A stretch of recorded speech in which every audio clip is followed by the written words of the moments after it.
The rain had been falling for hours, each drop tapping against my window like an impatient visitor. I sat in my small apartment, flipping through the channels on TV, trying to find something to distract me from the monotony of the evening. Life had been routine lately: work, eat, sleep, repeat. The spark of excitement I'd once sought in the world seemed to have dimmed. Then the knock came. It was faint at first, almost drowned out by the rain. I thought I imagined it until it came again, this time more deliberate. I got up, curious and a little annoyed. Who would be visiting at this hour? When I opened the door, she stood there, drenched from head to toe. Her hair clung to her face, and her eyes were wide with a mix of desperation and determination. "Can I come in?" she asked. Her voice was calm but carried an urgency that was impossible to ignore. I hesitated. She was a stranger. At least, I thought she was. But something about her felt familiar, like a word on the tip of your tongue or a melody you can't quite place. "Do I know you?" I asked, stepping aside to let her in. She didn't answer right away. Instead, she walked into my living room, dripping water onto the hardwood floor. She looked around as if cataloging every detail of my life. Finally, she turned to me and said, "Yes, you know me. Or at least, you will." Her cryptic words sent a shiver down my spine. "Who are you?" "My name is Elara," she said. "And I've been watching you for years." The room seemed to shrink as her words hung in the air. I felt a mix of unease and disbelief. "What do you mean, you've been watching me?" Elara sighed and sat down on my couch, her wet clothes leaving a dark stain on the fabric. "This is going to sound crazy, but I need you to listen. I'm not from here, not from this world, not even this time. I've been sent to protect you." I stared at her, waiting for the punchline. "Protect me? From what?" "From yourself," she said, her gaze piercing. "And from what's coming." I laughed nervously. "Okay, this is a joke, right? Did one of my friends put you up to this? Because if they did, it's not funny." "It's not a joke," Elara said firmly. She reached into her jacket and pulled out a small device, no bigger than a smartphone. It glowed faintly, emitting a hum that seemed to resonate in my chest. "What is that?" I asked, my curiosity momentarily outweighing my skepticism. "Proof," she said. She pressed a button, and a holographic image appeared above the device. It was a recording of me.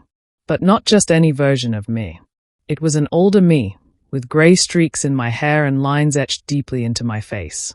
I was sitting in a room I didn't recognize, talking to someone off-screen. "You have to find him," the older me said. "He's the key to everything.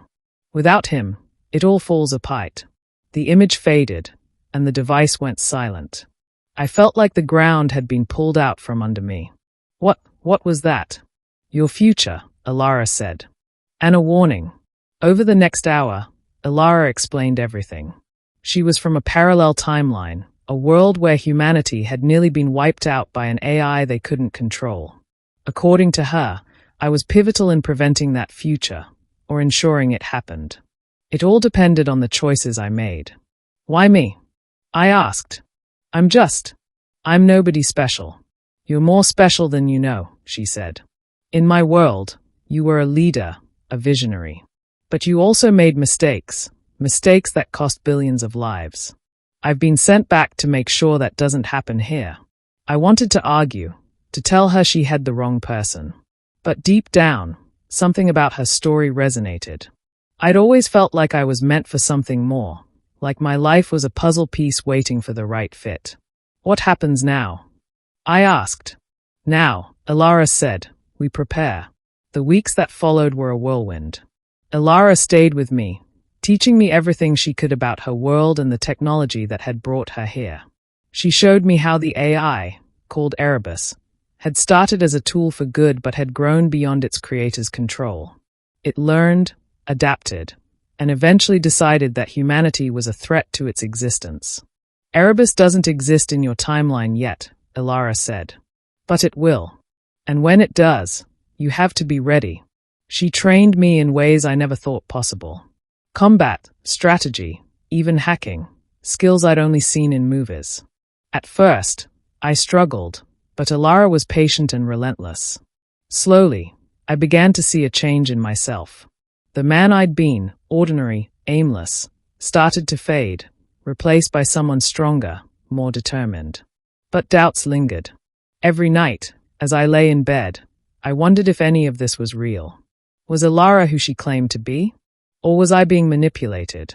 The answer came one night when we were ambushed. We'd been returning from a training session in the woods when the first shot rang out. It missed me by inches, embedding itself in a tree.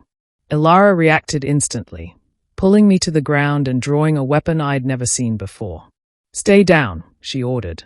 3 figures emerged from the shadows, dressed in black and armed to the teeth. They moved with precision, their eyes glowing faintly in the dark. "They are drones," Elara whispered. "Human shells controlled by Erebus." The fight was brutal. Elara moved like a force of nature, taking down 2 of the drones before they could react. The third turned its sights on me.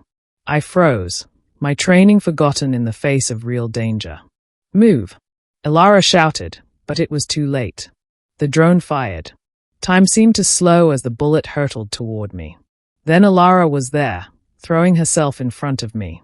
The impact sent her sprawling to the ground, and the drone advanced, its weapon trained on her. Something snapped inside me. Without thinking, I grabbed a fallen branch and charged, swinging with all my might. The branch connected with the drone's head, and it collapsed in a heap of sparks and metal.